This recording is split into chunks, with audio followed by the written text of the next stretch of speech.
수험생 여러분 안녕하세요. 상크이었습니다. 오늘 영상도 서동주 변호사님의 서동주의 합격 공부법 책을 읽어보고서 공무원, 경찰, 소방, 수험생들과 같이 공유해보면 좋을 만한 내용을 바탕으로 제 개인적인 의견도 다뤄보는 영상입니다.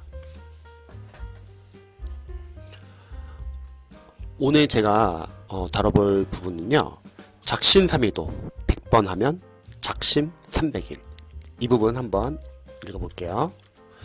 공부계획이 망하는 이유는 단 하나다. 본인의 능력치를 제대로 분석하지 않고 말도 안 되는 양을 목표로 잡았기 때문이다. 무모한 계획을 세운 후 실패하는 것만큼 바보 같은 짓은 없다. 스스로 정한 목표에 도달하지 못하면 굳이 느끼지 않아도 되는 실망감까지 고스란히 느껴야 한다. 시험 자체도 부담스럽고 힘든데 계획한 일과를 제대로 수행하지 못한 채 작은 실패만 꾸준히 맛볼 필요는 없다. 차라리 생각보다 적은 양의 계획을 세우고 착실히 해낸 뒤 보너스로 조금 더 공부하고 스스로를 칭찬해주는 편이 정신건강에 좋다.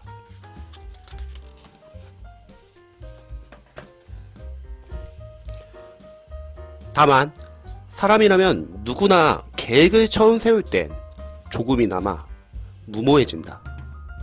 멍청해서가 아니라 꿈을 이루고 싶은 마음에 동기부여가 충분하고 미래에 대한 희망적인 열정이 가득하기 때문이다.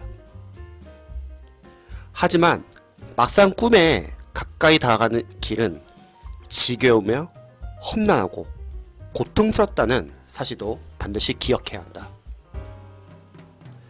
나도 한때는 말도 안 되는 계획을 세웠다.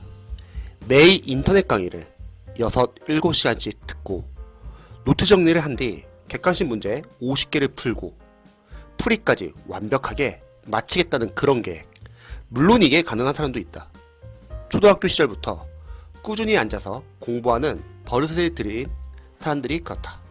하지만 로스쿨 입학 전 7년 정도 공부를 쉬다가 다시 시작한 나에겐 불가능한 계획이었다. 게다가 나는 노트 정리나 객관식 문제풀이도 상당히 공을 들여서 하는 편이라 보통 사람보다 훨씬 더 많은 시간을 투자해야 하므로 처음부터 이런 계획을 해낼 수 있을 리 만무했다.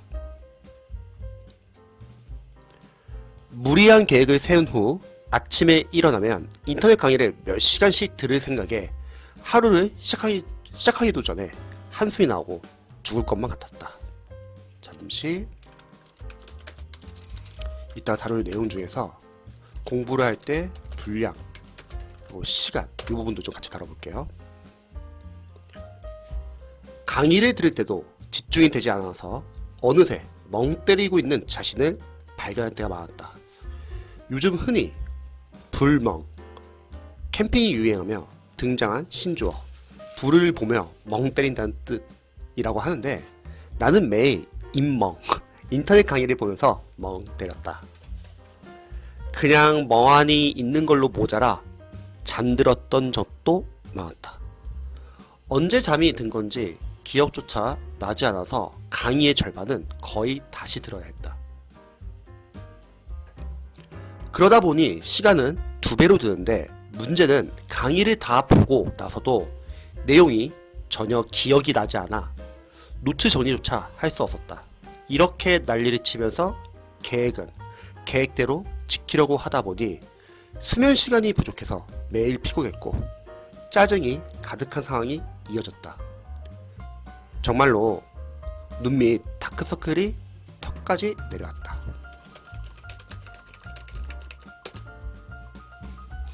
결국 계획을 전격 수정했다.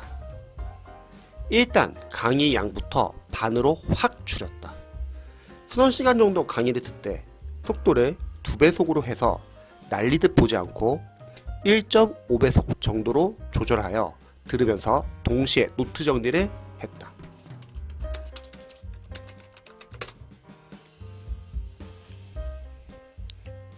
목표한 강의의 양이 줄어드니 부담도 같이 줄어들어서 아침에 일어났을 때 느끼던 압박감도 절반이 된 기분이 들었다. 이런 식으로 한 달 정도 진행한 후 스케줄에 익숙해진 다음에 전차 양을 늘려갔다. 나중에 하루에 12시간씩 공부하기도 했다. 힘은 들었지만 장기적으로 조금씩 양을 늘려가며 계획에 익숙해진 덕분에 포기할 정도로 힘들지 않은 수준인 것이다.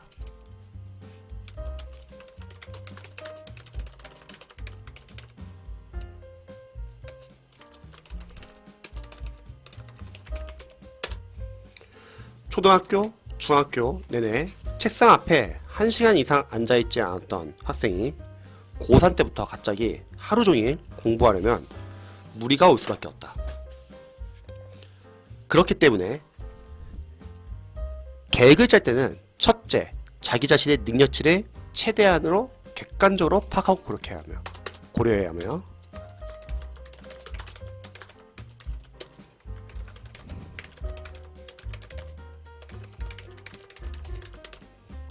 둘째, 전차 조금씩 양을 늘려가는 것이 중요하다.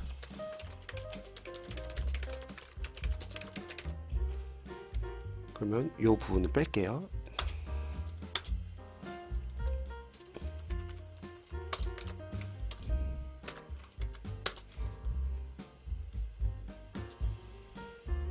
그런 방식은 작은 성공을 여러 번 경험하게끔 해줌으로써 자기 자신을 향한 믿음을 키우는 길이 된다.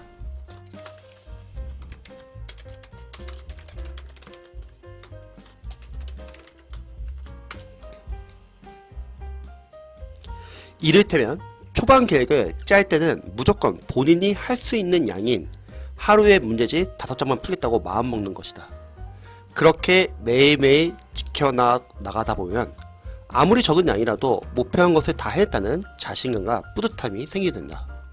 분량이 적고 많음을 떠나 계획을 매일 지키는 것 또한 분명 대단한 일이다. 자신감이 붙었다면 한 달 뒤에 공부의 양을 더 늘리면 된다.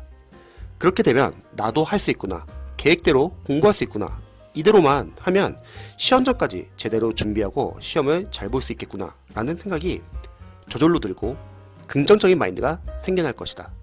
이는 해이해진 동기부여를 강화하고 다음날 일어나서 더 열심히 공부하겠다는 활활 불타오르는 의지까지 가져다 줄 것이다.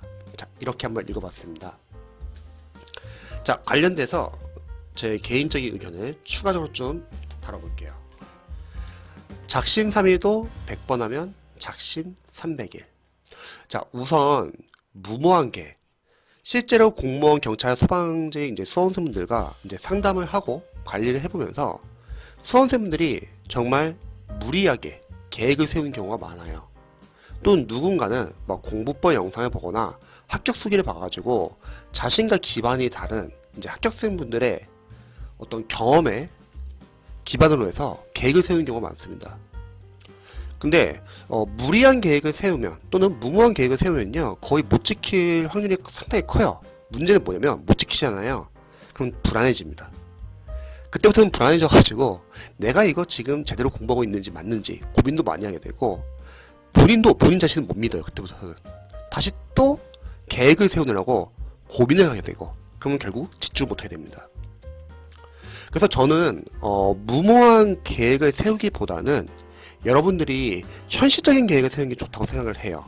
그래서 플래너가 중요합니다.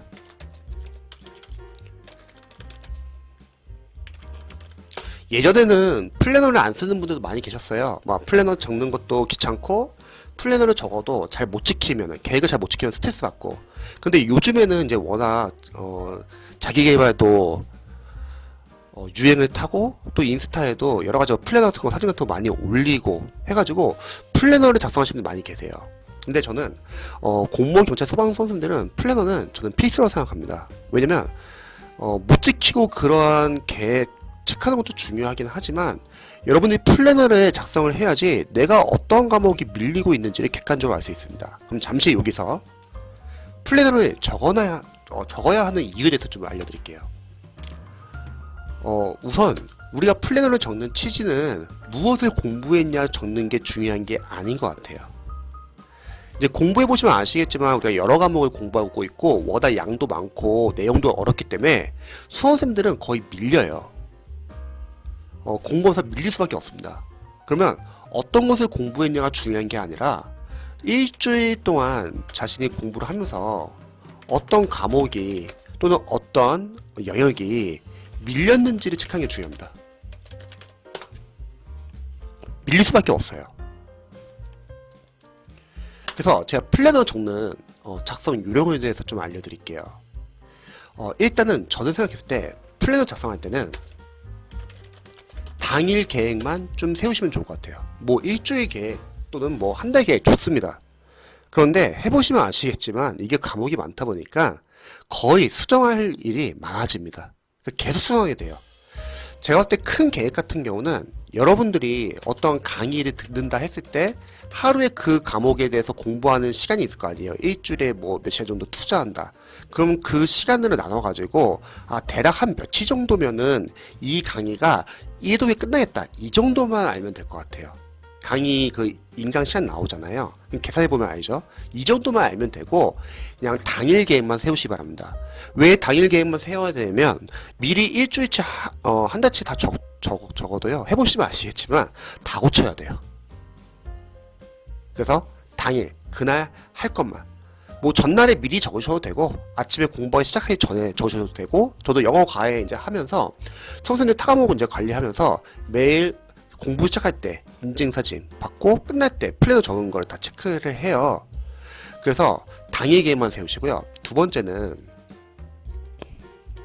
공부 계획을 세울 때 이 부분인데요. 분량이 중요하냐 시간이 중요하냐. 자, 요거에 대해서 제 개인적인 의견도 좀 한번 다뤄볼게요. 저는 생각했을 때는 둘 다 중요하다고 생각해요.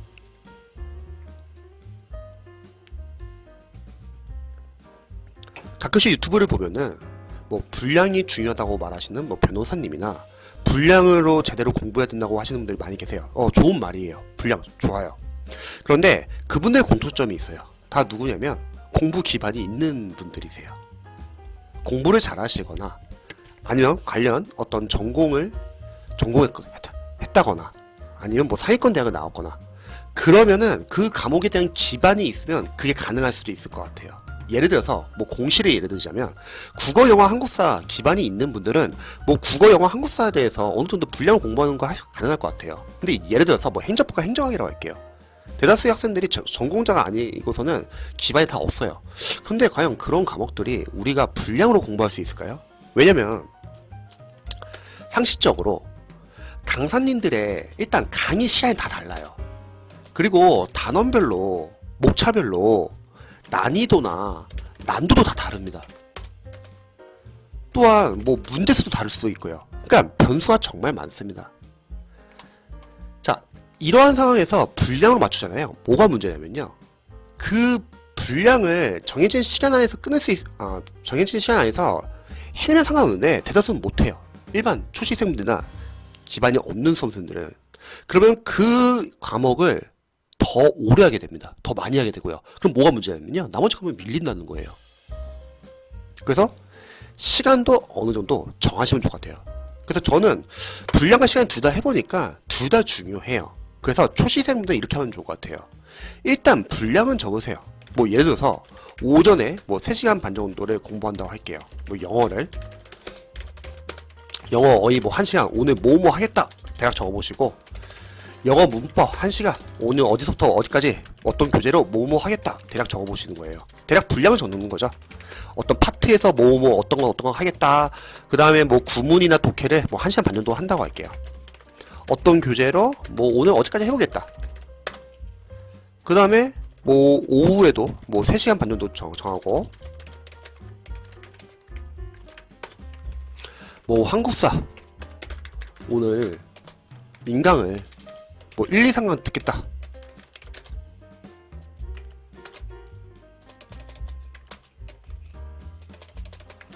그리고 만약 저녁 때 다시 3시간 반 정도를 국어를 오늘 뭐 문법 1시간 뭐 한자랑 뭐 사자성어 뭐 한 20분 이내로 보고 나머지 비문학과 문학은 한 뭐 1시간 반 정도 보겠다.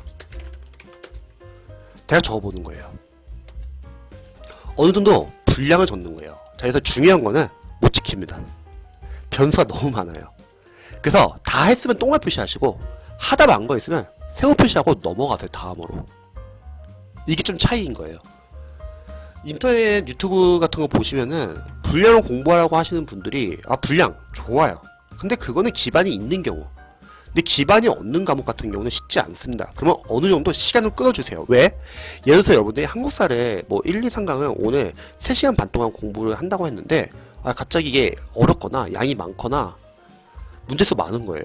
그러니까 3시간 반이 아니라 분량으로 공부하다 보니까 한 5시간 되는 거예요. 그럼 문제가 뭐냐면요. 국어가 못하는 거예요. 자, 이렇게 공부하게 되면요. 1년의 시간이 이제 지나잖아요. 이렇게 돼요. 본인이 좋아하거나 잘하는 과목을 열심히 합니다. 근데 본인이 잘 안 하거나 못하는 과목은 진짜 안 해요. 그래서 특정 과목이 밀립니다. 문제는 그 밀린 과목에서 점수가 안 나와서 떨어지는 경우가 많아요. 그래서 저는 분량과 시간을 적절하게 활용하시면 좋을 것 같아요. 분량은 적으세요. 하지만 시간으로 끊자. 그래야지 다른 과목도 살릴 수 있습니다. 자, 그리고 중요한 거는 그러면 분량을 적지 말고 그냥 시간으로 끊으면 안 되냐? 안 돼요. 왜냐면 우리가 그날 공부한 것만 적잖아요. 그럼 뭐가 문제냐면 뭐가 밀리고 있는지를 모른다는 거죠. 자, 그 다음에 만약에 월요일부터 여러분들이 뭐 일요일까지 해서 오전, 오후, 저녁 3타임이고 7일이면 21타임이 있어요. 그러면 쉬는 거는 언제 쉬는 게 좋냐? 저는 일주일에 한 3타임 정도만 쉬면 좋을 것 같아요. 예를 들어서 토요일날 오전, 오후를 공부했다고 할게요. 그리고 토요일날 저녁 때 쉬었어요. 그러면 일요일날 오전, 오후, 저녁을 다 쉬는 게 아니라 한 타임 토요일날 쉬었으니까 일요일날은 2타임만 쉬고 나머지 한 타임은 공부를 하시면 좋을 것 같아요. 예를 들어서 뭐 소방직 수험생들이나 경찰직 수험생들 계시다고 할게요. 뭐 체력학원을 가거나 체력 운동을 하는 거예요. 뭐 화요일, 금요일 저녁에 운동을 하느라 공부 못했어요. 그러면 그 2타임은 일요일날 좀 보완을 해주시면 좋을 것 같아요. 그러니까 취지는 이거죠. 일주일에 대략 3타임 정도를 쉬자. 만약 토요일날 오전, 오후, 저녁을 다 공부하셨다면 일요일날 다 쉬세요. 이런 식으로. 플래너 적는 이유는 뭐냐면요. 우리가 기록을 해야 돼요. 기록을 하지 않으면은 자신에 대해서 타협을 하게 됩니다. 만약에 공부를 오늘 열심히 안 했어요. 내일부터 열심히 공부하지 뭐. 이렇게 자기 합리화 시킵니다. 그럼 문제가 뭐냐면요. 밀려요. 잊지 마세요. 절대 자기 자신을 믿지 마세요. 여러분이 믿어야 할 것은 기록입니다. 그래서 플래너를 적는 게 중요합니다. 자, 또 관련해서 수면 시간이 부족하다. 잠은 이제 보통 수험생들, 공무원, 경찰, 소방직 수험생들 상담을 해보면은 잠이 부족한 거 또는 잠을 안 자는 거 고민이 많이 있으세요. 저는 잠은 충분히 잤으면 좋겠어요. 왜냐면 잠을 제대로 자지 않고 무리해서 잠을 줄이다가 낮에 졸려가지고 집중 못하는 것보다는 차라리 잠은 제대로 자고, 특히 잠자는 동안에 단기 기억이 장기 기억으로 많이 바뀐다고 하죠. 뇌 과학에 의해서. 잠은 충분히 주무시고 낮에 제대로 집중해서 공부하시면 좋을 것 같습니다. 또는 밤에 공부하는데 밤에 공부하고 싶은데 너무 졸린 거예요. 그럼 어떡하냐? 일찍 주무세요. 차라리 일찍 주무시고 새벽에 일어나서 그만큼 공부하시기 바랍니다. 또 새벽에 일어나면은 요즘 미라클 모닝 같은 거 많이 하잖아요. 오히려 밤보다 더 조용한 분위기에서 공부도 할 수 있습니다. 그때 방해되는 요소가 없거든요. 뭐 전화가 온다거나 그런 것도 없고. 그리고 배속 기능. 수험생들을 상담해 보면은 배속에 대해서도 좀 많이 여쭤보세요. 인강을 볼 때 좀 빨리 배속해서 듣는 게 좋냐? 이거는 좀 단계마다 다를 것 같아요. 만약에 본인이 기반이 없어요. 그리고 이론서를 보는 단계예요. 이때는 배속 안 했으면 좋겠어요. 왜냐면 많이 놓치거든요. 또는 안다고 생각하면 넘어가는 거죠. 사실 우리가 강의를 보고서 안다는 거는 확실하지가 않아요. 아웃풋 연습, 객관식 문제집을 풀어보거나 해야지 알 수 있는 거지. 그래서 초반에 잘 모르는 과목에 대해서는 일단은 여러분들이 배속을 안 했으면 좋겠어요. 하더라도 최소로만 하는 거죠. 하지만 여러분들 만약에 해석이 어느 정도 됐어요. 그래서 좀 필요한 부분만 봐야 돼. 뭐 그럴 때는 배속을 활용할 수도 있겠죠. 자, 이제 마지막으로 계획을 짤 때 자신의 능력치를 객관적으로 고려하자. 보통 수험생분들이 뭐 단기 합격생분들이나 뭐 변호사님 공부법이나 등등 상위권 공부 방법을 보고서 똑같이 무리하게 계획을 짜려고 하는 분들이 계세요. 저도 강사고 오랫동안 학원 현장에서 다양한 수험생들을 관리하고 온라인으로 멘토링을 하고 있지만 수험생들의 능력치는 다 달라요. 공부하는 습관, 베이스, 언어 기반, 언어 감각 다 달라요. 그래서 여러분들이 자신 능력치를 아는 게 중요합니다. 그래서 아까 제가 플래너를 이제 적을 때도 시간으로 좀 어느 정도 제한을 하라는 거예요. 그리고 두 번째는 점차 양을 늘려가며 공부한다. 그리고 여러분들이 작은 양이라도 다 하면은 그 작은 성공한 경험이 계속 보상 심리가 있다는 거죠. 어떠한 이렇게 공부하면서 점차 양을 늘려가는 거는 걱정하지 마세요. 이거는 우리가 회독하면서 삭제 작업을 하잖아요. 확실하게 아는 것은 삭제, 그럼 모르는 것 위주로 줄여나가는 공부를 하잖아요. 그러면 가능합니다. 그래서 점점 해독을 하면 할수록 점점 빨라지고 더 많은 양을 볼 수 있어요. 그럼 거꾸로 말하면 처음에는 안 돼요. 그러니까 처음에 보통 수험생들이 초시생분들이 많이 시행착오한 게 뭐냐면 선생님 저 기본서 보고 있는데요 너무 오래 걸려요. 이렇게 공부해도 될까요? 당연히 오래 걸리죠. 우리가 기반이 없는데. 그래서 이때 시행착오한 게 뭐냐면 합격생들이 영상에서 막 이런 말을 해요. 기본서 보지 말고 요약집을 보세요. 요약집에 훨씬 더 효과가 있습니다. 초시생분들이 주의할 점은 합격생분들은 이미 기본서를 보고서 기출을 보고서 요약집을 봤으니까 효과를 본 거예요. 거꾸로 말할게요. 베이스가 없는 과목에 대해서 기본서를 안 보고 요약집을 보면 과연 효과가 있을까요? 그게 가능하면 강사님들은 왜 기본서를 굳이 만들까요? 요약집이라는 거는 기본서나 기출을 봤다는 전제하에 효과가 있는 겁니다. 그리고 필수는 아니에요. 물론 요약집이 도움이 되긴 해요. 재시생분들 도움 됩니다. 전에 기본서 보고 기출 봤으니까 다시 또 기본서 보기 좀 힘드니까 그냥 요약집을 빠르게 보는 거죠. 그럼 단원별로 주요 포인트 잡을 수 있고 흐름 파악을 할 수 있다는 거죠. 근데 초시생분들은 요약집이 꼭 필수는 아니다. 왜? 우리는 시간이 없어요. 제가 늘 강조하듯이 우리에게 필수는 일단 기본서, 기출, 문제풀이. 특히 문제풀이에서 동형은 필수는 아니고요. 단원별 진도별. 왜? 단원별 진도별은 강사님들이 기출에서 중요한 포인트를 단원별로 다시 문제화시켜서 내기 때문에 좋습니다. 하지만 동형 모의고사 같은 경우는 전범위 모의고사는 어려워요. 강사님들은 강의를 팔고 교재를 팔아야 되니까 어렵게 되고 저출률 높여야 되니까 저출률 내용을 많이 넣습니다. 그래서 기본서 기출 문제풀이가 일단은 필수고 법과목에 관련해서는 뭐 최신 플래트까지는 들어야겠죠. 거꾸로 말할게요. 이걸 제한 나머지는 들을 시간이 별로 없어요. 과목도 워낙 많고 양이 많기 때문에. 또 새로운 과정이 아니죠. 요약집은 기껏해야 기본서를 줄여놓은 것 뿐이에요. 요약집 볼 시간 없으시면 안 보셔도 됩니다. 필수 아니에요. 하프모사 필수 아니에요. 기존에 있는 문제풀이 섞어놓은 것 뿐이에요. 그냥 강사 홍보용 강의 뿐입니다. 그러니까 여러분들이 선택과 집중을 잘 하셔야 돼요. 우리의 필수는 이 세 가지고 이 세 가지만 제대로 잡는 것도 쉽지 않습니다. 그리고 중요한 포인트는 어차피 계속 나와요. 기본에서 중요한 포인트는 어차피 기출 나오고요. 기출에서 중요한 포인트는 다시 단원별, 진도별 문제풀이 또는 단원별, 진도별 OS 문제지에서 다시 한번 다루게 됩니다. 그래서 여러분들이 공부를 하시면서 줄여나가는 공부가 중요해요. 그러면 뭐가 중요하냐면 아는 것을 확실하게 지우세요. 그래서 모르는 거 위주로 보시는 거예요. 예전에 뭐 기아펜 한참 뭐 반짝 유행했었죠. 근데 저는 공시 쪽에서는 기아펜이 굳이 필요가 없을 것 같다고 생각합니다.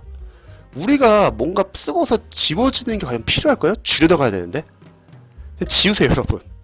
또 상담을 하다 보면은 선생님 교재에다 뭐 좀 지저분하게 필기도 됩니까? 돼요. 왜? 우리의 취지 깨끗해 보는 게 아니에요. 그건 자기 만족이고 줄여나가는 공부를 해야 합니다. 아는 것을 지워야지 다음에 모르는 거 위주로 빠르게 볼 수 있다는 거죠. 그래서 더 많이 볼 수 있다는 거죠. 근데 대다수의 선생님들이 어떤 시행착오를 하면 조금이라도 이해가 안 되거나 조금이라도 막 잊어버리거나 하면요 걱정을 해가지고 누군가는 다시 강의를 또 들으려고 하는 분도 계시고요. 누군가가 기본서 가서 막 계속 찾아보려고 하고 그러면 여러분들이 줄이지를 못해요. 시간이 계속 오래 걸립니다. 잊지 마세요. 중요한 내용은 기본서 기출 문제풀이에서 계속 나와요. 뒤에서도 잡을 수 있다는 겁니다. 그래서 여러분들이 줄여나가는 공부를 해야 합니다. 자, 이렇게 해서 오늘 서동주 작가님의 합격 공부법 책을 읽어보고 작심삼일도 100번 하면 작심 300이 관련해서 제 개인적인 의견도 다뤄본 영상입니다. 공무원, 경찰, 소방, 수험 관련해서 궁금하신 점 있으시면 댓글 남겨주시고요. 영상 봐주셔서 감사합니다.